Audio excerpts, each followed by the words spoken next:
The most important concept of every backend service is to integrate with a database.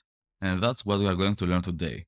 We're going to use H2 as a database and JPA from Spring, which will make our life much easier. Before we jump in the action, let's do some theory first. Why do we need a database? Databases are essential in most applications for several reasons. They allow us to store data permanently, so it's not lost when the application restarts. They provide a fast and efficient way to search and retrieve specific data. They help maintain the consistency and accuracy of data through features like constraints and transactions. Databases can handle multiple users accessing data simultaneously, and they allow us to model complex relationships between different types of data. In the context of our library management system, a database would store information about books, users, loans, etc., allowing the application to maintain and manipulate this data over time. What is H2 database?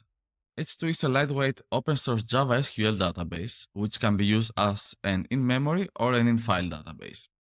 The key features of that is that it can entirely be in memory, which is perfect for development and testing. It has also an embedded mode. It can be embedded in a Java application requiring no separate database server, so we don't need to set up a separate server running in our local machine or in a service provider. It's compatible with various SQL standards and can run in MySQL compatibility mode, and it provides a browser-based console for easy database management. So we will have a UI where we will be able to see what data we store and search about that. One thing that we need to keep in mind is that it's not a good option for production services, but it's the best one for learning purposes. So if you don't have previous experience with databases, this is the best option for you right now. For our tutorial, H2 is an excellent option because it's easy to set up and requires no additional installation. It integrates seamlessly with Spring Boot. It's great for learning and prototyping without the complexity of a full-scale database system. And what is JPA? JPA, which stands for Java Persistence API, is a Java specification for managing relational data in Java applications. The key features of JPA is that it is an ORM, so it's an object relationship mapping framework. It allows you to map Java objects to a database table. JPA provides an abstraction layer of a JDBC, simplifying database operations. So in reality, we don't really need to write SQL statements. JPA can handle that. You can switch between different JPA providers like Hibernate without changing the code. And it uses something that is called JPQL, which is Java Persistence Query Language, which is a platform-independent query language similar to SQL but operates on Java objects. So in reality, you can write once your statements and it's going to work across several and different types of databases. In our Spring Boot application, Spring Data JPA is an additional layer on top of JPA that further simplifies database access. It allows you to create repository interfaces to perform database operations without writing implementation code. And you can use annotations like the @entity to define your model data classes. That's it with the theory. Let's jump to our code. So we will take things from where we left on the last part of this tutorial series. The first thing that we need to do is to add the dependencies for the JPA and H2 database. The way to do it is just by adding two implementation dependencies in the dependency space in the build Gradle file. So we are adding the Spring Boot Start JPA 3.4.1 and H2 database 2.3.232. You feel free to add whatever is the newest version at the time that you are watching this tutorial. When you are adding new dependencies in the build Gradle file, you will see this small icon popping up on the top right corner. You can just click it and IntelliJ is going to get all the new dependencies and put them in the project. It's going to take a few seconds. Cool, it's done. So the next thing that we need to do is to configure our H2 data. In order to do that, we have to go to the main, resources, and application properties. At this point, I'm going to switch from the application.properties file to a new one that we will call application.yaml. That will make the application file a bit more readable, and I will show you in a second. So the two first things that we need to move there is the Spring application name and the server port. So Spring application name and the server port.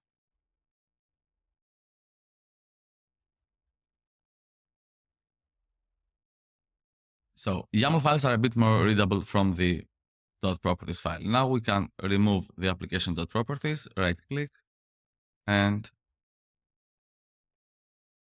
refactor and save delete. Cool. Now we have the application YAML file. So the first block that we need to add is in the Spring namespace. We need to add the datasource property. And here we need to configure a few stuff. So we are going to configure the URL, which is going to be JDBC H2 file, as we're going to use that as a file-based database, not in memory. The difference is that every time that we are going to restart our application, our data will be there, against using an in-memory database, when every time that you restart the application, you have to recreate all the data and the previous data will be gone. So the in file one is a better option for now. And let's name our database demo. Cool. We need to define the driver class name, which is org, H2, and driver. And we need to set a username, which will be SA. It's kind of common when you first create a database. SA means system admin. And we need to set a password. Let's set a simple one for now. 1, 2, 3, 4. Very nice.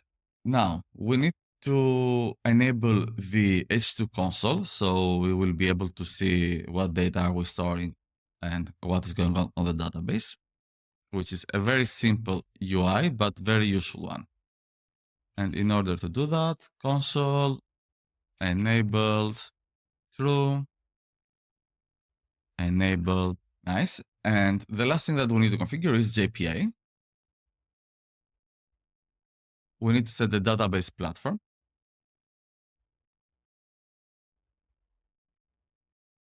to be org.hibernate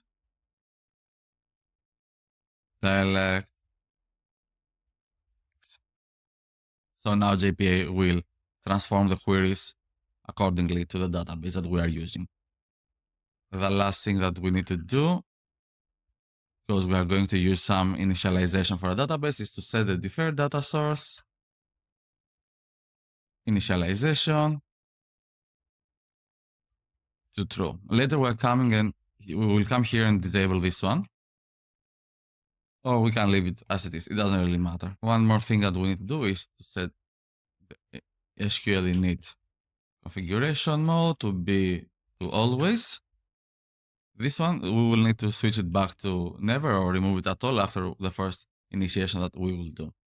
And that's all the configuration that we need to do for the database. Let's start our application and see what we have done so far.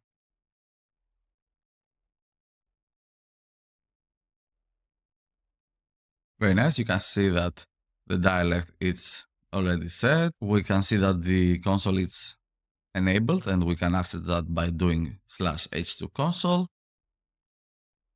And yeah, the server is running on the port 8080, which is defined here. Okay, let's open the browser and see what we have done so far. Cool. By visiting the localhost 8080/h2 console, you will see a web page like this one. It's a very simple one and it's not very fancy, but it does the job. So here, what do we see? We have a generic H2 embedded database. The driver class is the one that we set. Here is the URL that we set for database. So this is the database that we want to connect to. And we need to provide the username and the password. The username is SA and the password was 1234. And connect. That's it. We're already connected to the database. You can see that I have created already the books table, but in a minute I will show you how you do that on your own.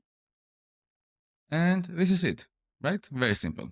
Let's go back to our application and continue with the initialization of the database and creating the table. Okay, in order to initialize our database, we need first to create a schema and then to insert the data. Let's start by creating the schema. You can go to the main resources folder, right click, new file, and you should create a file which is schema.sql.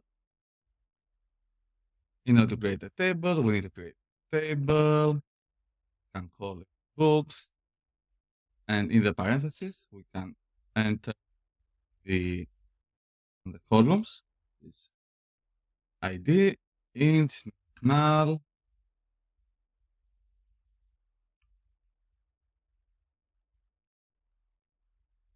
title, book, is varchar, give it the max title, the max length of 100 characters, not null, of course, because without the title we cannot have a book, and the author of the book. Again, a varchar and not null, because almost every book has an author. And in order to insert some data to table, we can create another file, which is the, and we can insert a couple of books. I will copy paste two examples that I have already prepared. So insert into books, ID, title, author, and the values. One is the ID, the second is title, and the third is the author. So read people like a book, Patrick King, and the deep work from Cal Newport. That's it. Now, if you run the application, in our case, it's probably going to fail because we already have the books table, but I want to show you the error message. So it's going to take a second.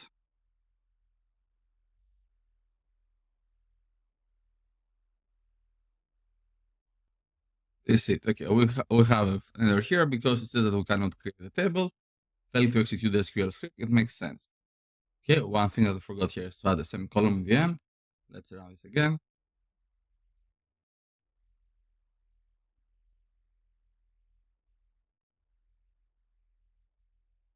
Okay, fail to execute the script because it already exists, and now we can create another database. Let's call it demo2. It doesn't really matter.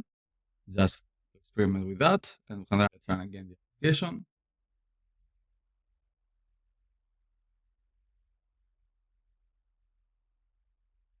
Okay, application started. So now if we visit the console, we will need to log in to the demo2 database. Username is SA and password is 1234 and connect. You will see here that the books table was created again. And if we try to see what is inside there in the table, you can see the two items that we inserted from our script. Cool. That's it with the initialization. Let's disable the now. We can switch this SQL init mode configuration from always to never. And now we don't need to worry anymore about inserting data in our table. Now it's time to do some coding. In order to access the database, first of all, we need to something to represent the table, right? So we need an entity. By going to the repository folder, you can create a new package. You can call it entity. And we need a new entity. We are going to name it book entity. In general, you don't need to use the entity suffix, but because we already have a model called book, it will be more readable in the code. So we have the entity. Now we need to create our book entity. Let's say that first of all, this is an entity. We add the entity annotation. So now our Spring Boot application recognizes that as an entity. And we need to add a few more things. It should implement serializable. So now our Java application can serialize the class. And this has an ID, which is the private long ID,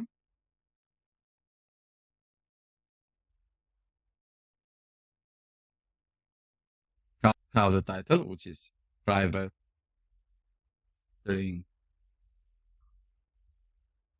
title, and the author.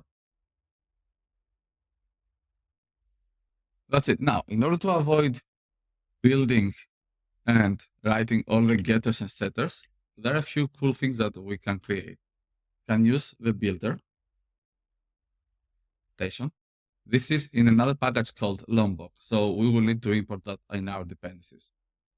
And let's do that before we continue with our entity. Jump to the build Gradle file, and in the dependencies, you will need to add one more package. This is the Lombok package.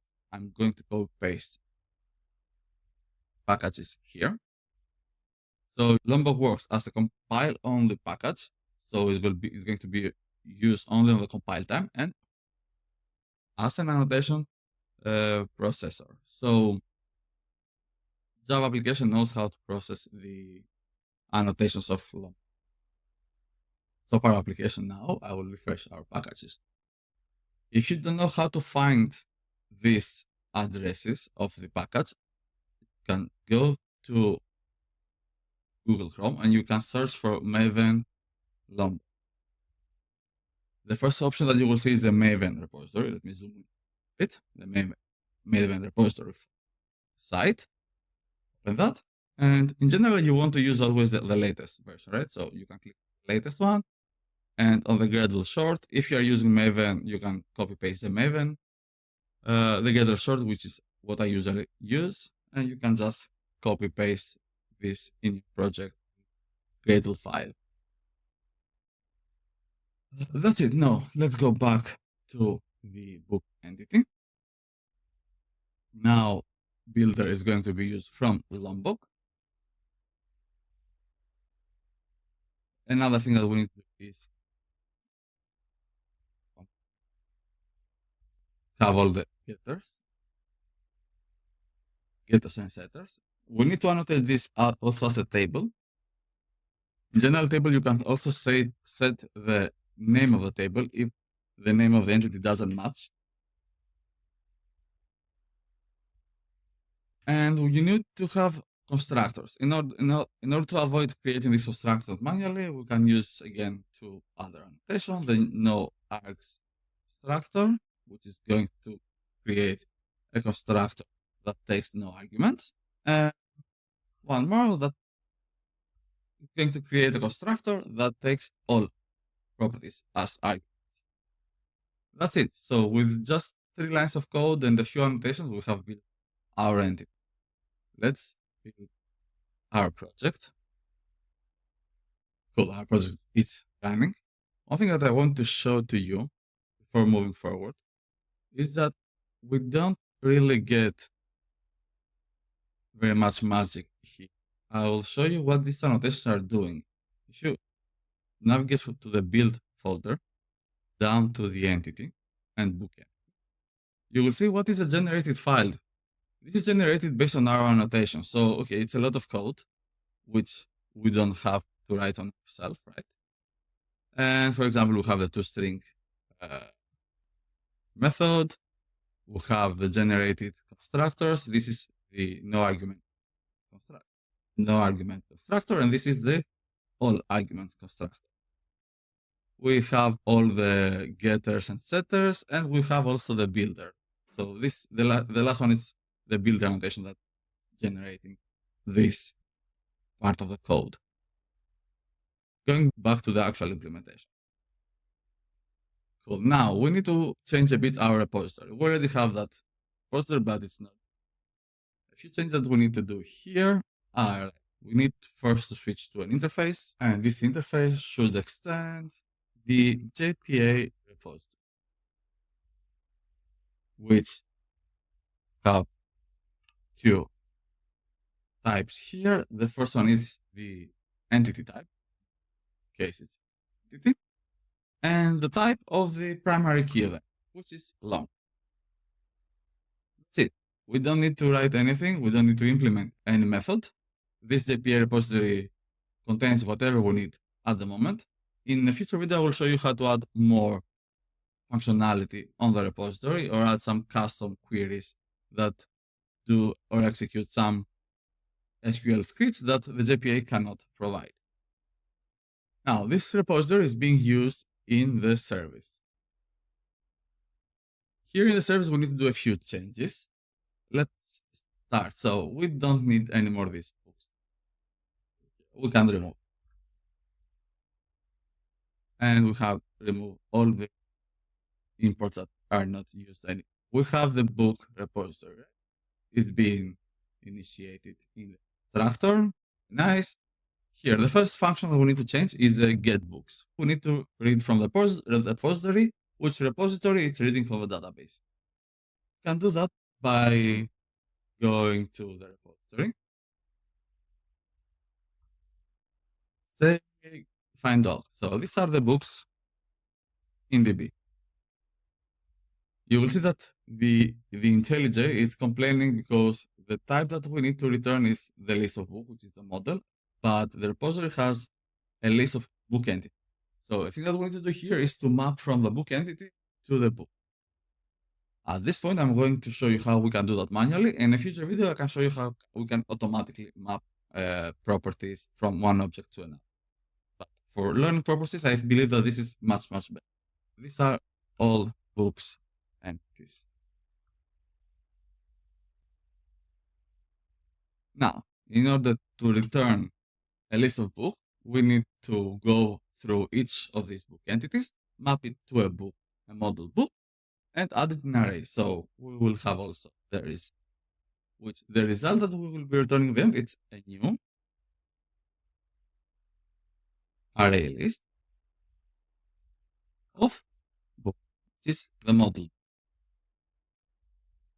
I hope that you have already watched our tutorial regarding the Java basics. I'm going to paste some code that I have already prepared for this. I'm going to paste some code that I have already prepared for this tutorial. So you're watching just typing.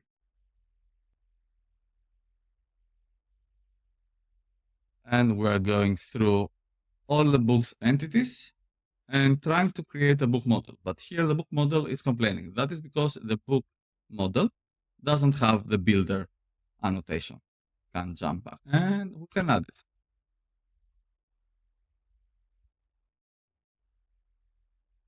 Very nice. So we can add the builder annotation. We can add also the getter annotation. So we can get rid of all these get ID, getters and setters that we have for the rest of the properties. Much cleaner, right? Let's jump back to the service. And here it is. IntelliJ is not complaining anymore. Let me explain what the code is doing here. We are going through each of the book entities. And for each of one, we're creating a new book model. We are using book.builder. And that builder gives us access to all the properties of the model. And now we can set the value of it. We are setting the ID, we are setting the title, and we are setting the author.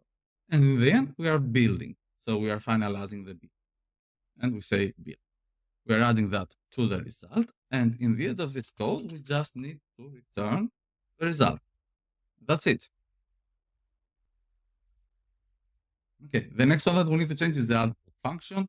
We are going to remove the one that was using the stat property, and we need to add book to the repository. As you will see, in the book repository, there is a method called 7flash.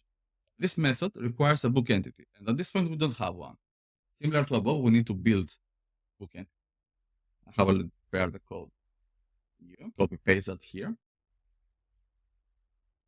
We need to import entity, of course, and here we are using book entity builder ID. We're setting the ID, author, and title, and we are building.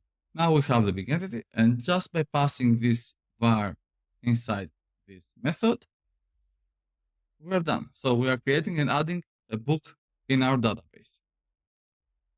Let's update the other two methods, and then we can test our application end to end. So update the book. We need to do a few changes here. Let me remove code. I will copy paste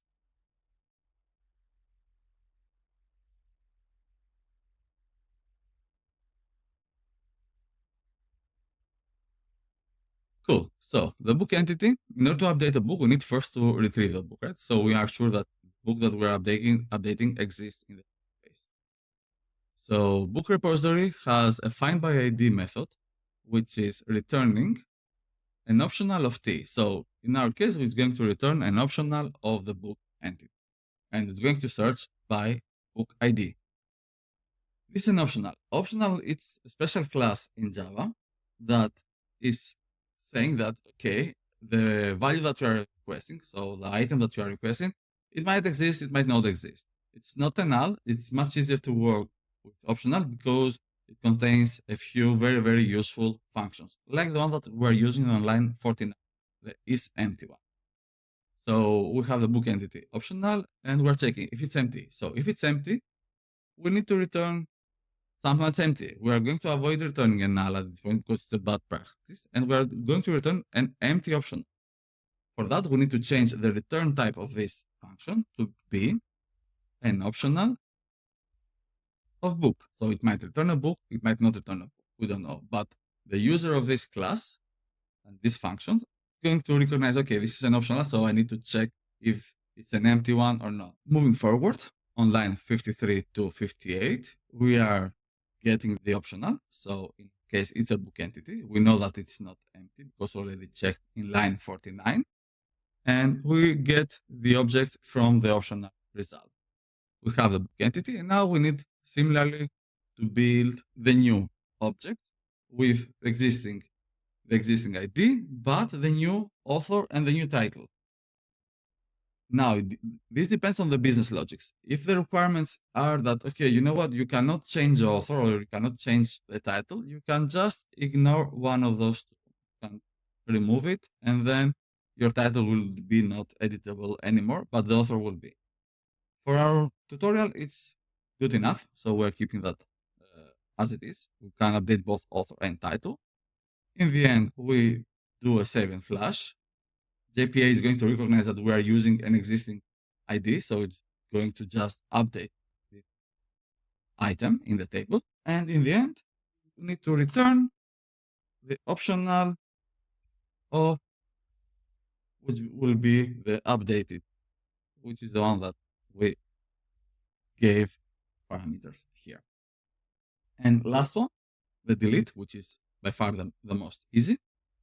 We can say books repository and delete by ID. Are deleting. It's not very safe because everybody can delete any book by just having the ID, but it's very good for our tutorial, right? So on the beginner level, you don't need to know anything more. You just need to know that we can work on a book repository, which is a JPA repository, and this JPA repository has already implemented all these functions out of the box. We don't need to write not even a line of. If you go inside, for example, in this, you will see that this and many more already exist in the CRUD repository, which is extending the repository. Cool.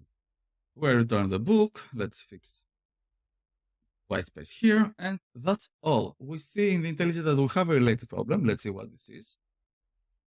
Yeah, okay, that makes sense because the controller is expecting for us when we update to return a book, right? How we're going to fix that? We are going to return a book or null. It's a very handful method to do that. So this is the update result, and to return we can say update result, which is an optional, or else, and I think that for the tutorial it's good enough to return a null here. In other cases you might need to return a 404 error or whatever the business requires. That's it. We have our application end-to-end. Now we're going to jump to Postman and test it. Let's stop, restart with bagger mode, and let's bring Postman in.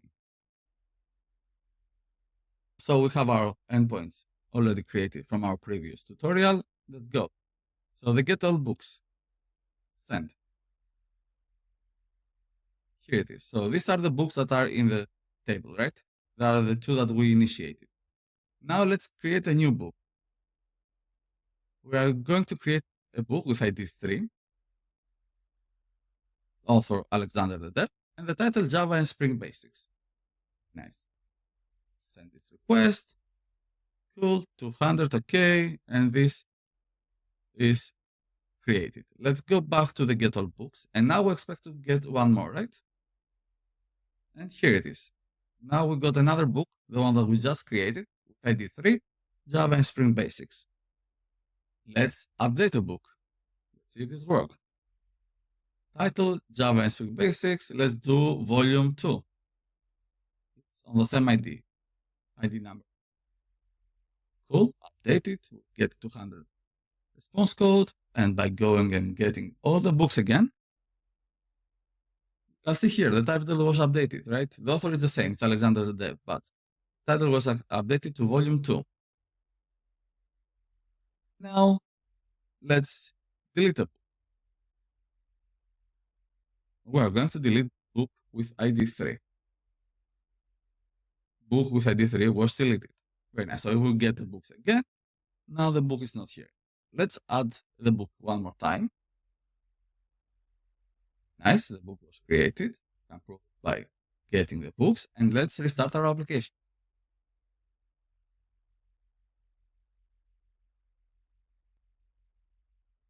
Nice, application started, and let's jump back to Postman. Let's try to get all books. Here it is. So our book is still here. So we have a database where we can store our things. Items are not getting lost after the restart. I know that it's not the best option for production, but it's a very good option for you to learn some programming and some basics of JPA. In the future, we're going to work with better option for a production application. But for now, we are good. I think this is the end of this tutorial. That's it for this video. Don't forget to like and subscribe to my channel so you get notified when I publish new ones. Thank you very much for watching, and see you soon. Bye!